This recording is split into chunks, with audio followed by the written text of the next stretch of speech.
हरिनगर गांव में शीला और हरि पति पत्नी रहते थे जो बहुत ही चतुर थे। हाल ही के दिनों में गांव में बहुत चोरियां हो रही थी जिससे वे दोनों भी बहुत परेशान थे।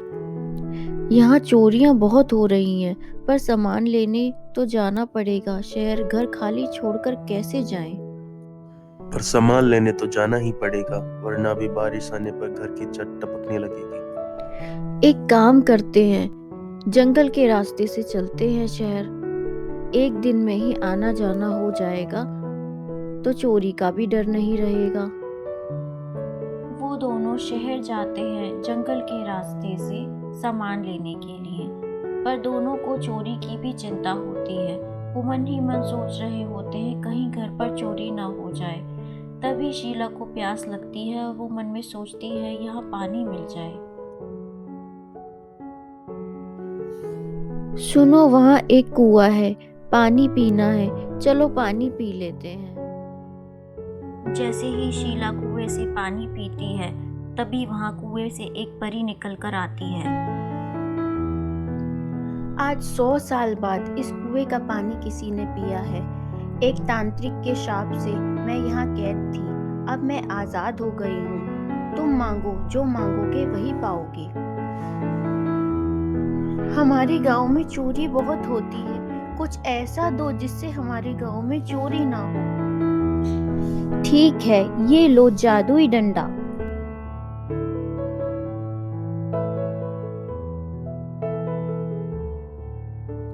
शुक्रिया परी रानी इस तोहफे के लिए।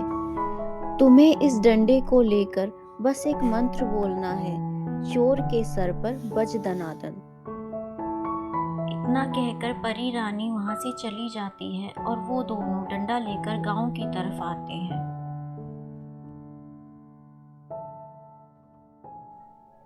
जब वो लोग गांव में आते हैं तो वो लोगों को देखते हैं। लोग हताश और निराश खड़े होते हैं और बातें कर रहे होते हैं। गांव में एक और चोरी हो गई होती है।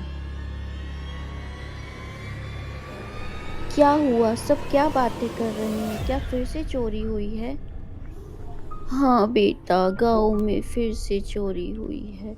सब बहुत परेशान हैं, पता नहीं कौन चोर है। अब अगर गांव में चोरी हो तो सबसे पहले हमें बुला ले, हम चोर को पकड़ लेंगे। अब जैसे ही चोर गांव में आएगा, हम डंडे का इस्तेमाल करके उसे पकड़ लेंगे। तुम्हें मंत्र याद है ना? हे भगवान, इस महीने हमारे गांव में तीसरी चोरी है। अब कौन सहायता करेगा हमारी? वहीं खड़े शीला और हरि सब सुन लेते हैं और गांव वालों के पास जाकर बोलते हैं, चिंता मत कीजिए, हम अभी चोर को पकड़ लेंगे। जो चोर है वो खुद ही सामने आएगा, हमारा यकीन कीजिए। हम आखिरी मौका दे रहे हैं, जो चोर है स्वयं सामने आ जाओ, वरना अंजाम बहुत बुरा होगा। चोर के सर पर बज धनाधन। और इतना सुनते ही डंडा कल्लू चोर के सर पे जाकर उसे पीटने लगता है। कल्लू चोर बुरी तरह रोने लगता है। पूरे गांव वालों को समझ में आ जाता है कि उसने चोरी की है और वही गांव का असली चोर था। गांव वाले कल्लू चोर को गांव से बाहर भेज देते हैं हमेशा के लिए, और उसे गांव में कोई जगह नहीं देता। एक दिन हरि अपने घर के बाहर बैठा होता है, तभी वहां एक साधु आता है। मैं भगवान भोलेनाथ के मंदिर की तीर्थ यात्रा पे जा रहा हूँ। मैं बहुत थक गया हूँ, 2 दिन से विश्राम नहीं किया है। क्या मैं आज रात यहाँ रुक सकता हूँ? जी महाराज, मैं आपके लिए भोजन का प्रबंध भी किए देता हूँ और आपके लिए सोने के लिए आसन भी लगवा देता हूँ। एक बुजुर्ग साधु पधारा है। वह देखने में साधारण है, पर मैंने देखा उसके झोली में एक सोने का लोटा है। हम वो लोटा चुरा लेंगे, फिर हम धनवान हो जाएंगे। तो आज रात मैंने उसे इसीलिए यहाँ रुकने दिया है। हरीश साधु महाराज के लिए स्वादिष्ट भोजन बनवा के लाता है। साधु महाराज खुशी से भोजन ग्रहण करते हैं और भोजन खाने के बाद साधु महाराज वहीं पे विश्राम करते करते सो जाते हैं। तभी मौका पाकर हरि चुपके से आता है और साधु महाराज के पीछे जाकर उनके झोले में से साधु महाराज का लोटा चुरा लेता है। वह चुपचाप दबे पांव अपने घर के अंदर चला जाता है साधु महाराज का लोटा लेकर।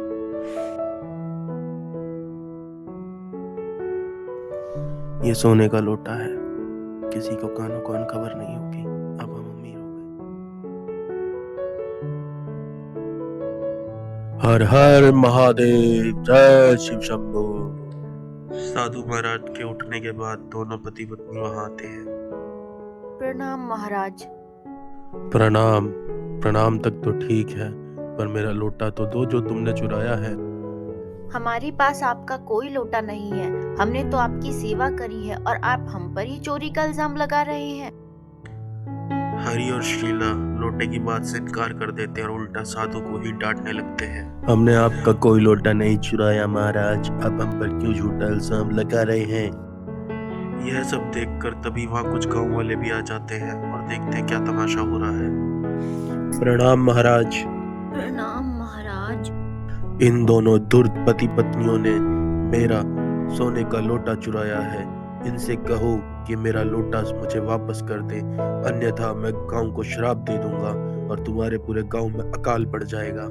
क्षमा कीजिए महाराज, पर इन दोनों पति पत्नी की वजह से हमारे गांव में चोरी होना बंद हो गई है। इनके पास एक जादुई डंडा है जिससे इन्होंने चोरों को पकड़ा है।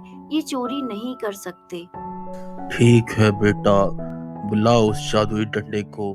अभी दूध का दूध और पानी का पानी हो जाएगा और तुम सब गांव वाले बच जाओगे जब चोर पकड़ा जाएगा तो। हरि गांव वालों के कहने पर घर के अंदर जाकर जादुई डंडा ले आता है। हरि और शीला को लगता है कि वह दोनों डंडे के मालिक हैं, तो डंडा उन्हीं की बात मानेगा और साधु की पिटाई कर देगा। परंतु अब भी मौका है, दे दो मेरा लोटा, वरना ये डंडा तुम्हें ही पीट देगा। आपसे कितनी बार कहा है, हमारे पास आपका कोई लोटा नहीं है। ठीक है तो फिर बेटा, जैसी तुम्हारी इच्छा। लो चखो अब मजा। जादुई डंडे, चोर के सर पे बज दनादन। साधु का मंत्र सुनते ही जादुई डंडा हरि और शीला के सर पर जोर जोर से उन दोनों की पिटाई करने लगता है। गांव वाले यह सब देखकर आश्चर्यचकित हो जाते हैं और इससे ये बात साफ हो जाती है कि शीला और हरि ने ही साधु महाराज का सोने का लोटा चुराया है। हमें क्षमा कर दीजिए महाराज, हम अभी आपका लोटा ला देते हैं।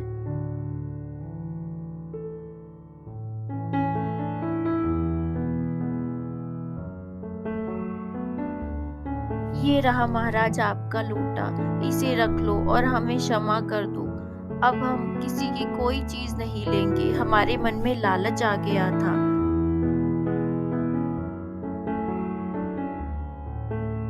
तुम दोनों को शर्म आनी चाहिए शीला और हरि। तुम दोनों ने चोर को पकड़वाया और फिर खुद ही चोर बन बैठे। तुम लोग गांव में रहने लायक नहीं हो, निकल जाओ गांव से। तुम्हारी वजह से आज गांव में अकाल आ जाता साधु के श्राप से। निकल जाओ हमारे गांव से। नहीं नहीं, कृपया मैं माफ कर दो, हमें गांव से मत निकालो। तभी वहां पर परी रानी प्रकट हो जाती है। ये डंडा मैंने चोर पकड़ने के लिए तुम्हें दिया था, पर तुमने इसका गलत इस्तेमाल करा। मैं इसे लेकर जा रही हूँ।